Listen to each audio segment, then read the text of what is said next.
बच्चों हम लोग टेंस पढ़ रहे थे। टेंस में हम लोग ने प्रेजेंट टेंस की सारी पहचानें पढ़ ली थी, लेकिन हम इसको दोबारा से एक बार रिकॉल करते कि प्रेजेंट इंडेफिनिट की पहचान क्या होती है। प्रेजेंट इंडेफिनिट के अंत में ता है, ती है, ते हैं आदि शब्द आते हैं, और कॉन्टिन्यूअस के अंत में रहा है, रही है और रहे आदि शब्द आते हैं, और परफेक्ट में चुका है और चुकी है। और जब परफेक्ट कॉन्टिन्यूअस की बात करते हैं तो अपने साथ ही प्रेजेंट परफेक्ट और कॉन्टिन्यूअस दोनों की पहचान लेके आता है। इसलिए इसके अंत में आता है रहा है, रही है प्लस समय, क्योंकि परफेक्ट से समय निश्चित होता है। ठीक है, और यहाँ पे इस निश्चित समय के लिए सिंस का प्रयोग करते हैं और निश्चित समय के लिए फॉर का प्रयोग करते हैं। इसको मैं आपको आगे बता दूंगा। अब आगे देखते हैं पास्ट। पास्ट की पहचान। पास्ट इंडेफिनिट के अंत में ता था, ती थी, लेकिन जो क्वेश्चन पेपर हमारा पूछता है वो ज्यादातर देता है या है, या, ई और ये, या, ई और ये।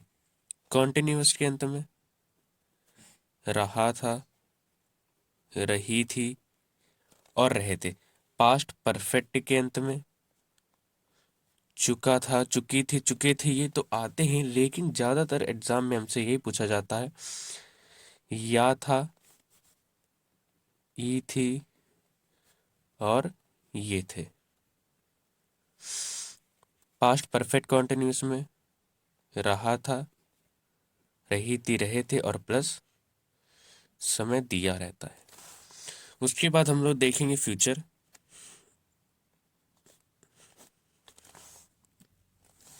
फ्यूचर इंडेफिनिट के अंत में आता है गाय,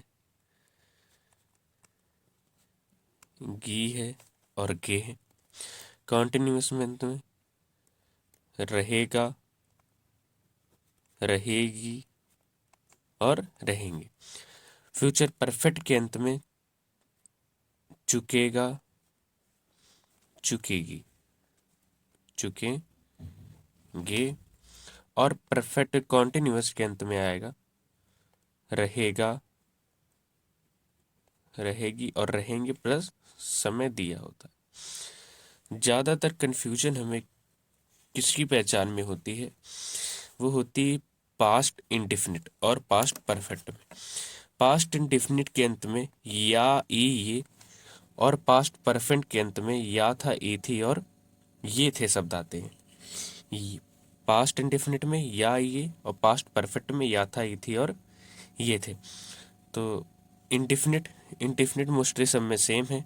ता है, ती है प्रेजेंट में, प्रेजेंट में, और ता था, ती थी, या है, ये पास्ट में, और ये हमारा गा है, की है, ये हमारा फ्यूचर में होगी। देखा जाए तो कॉन्टिन्यूअस सबका रहा, रही सब में ही होता है, क्योंकि काम लगातार हो रहा है।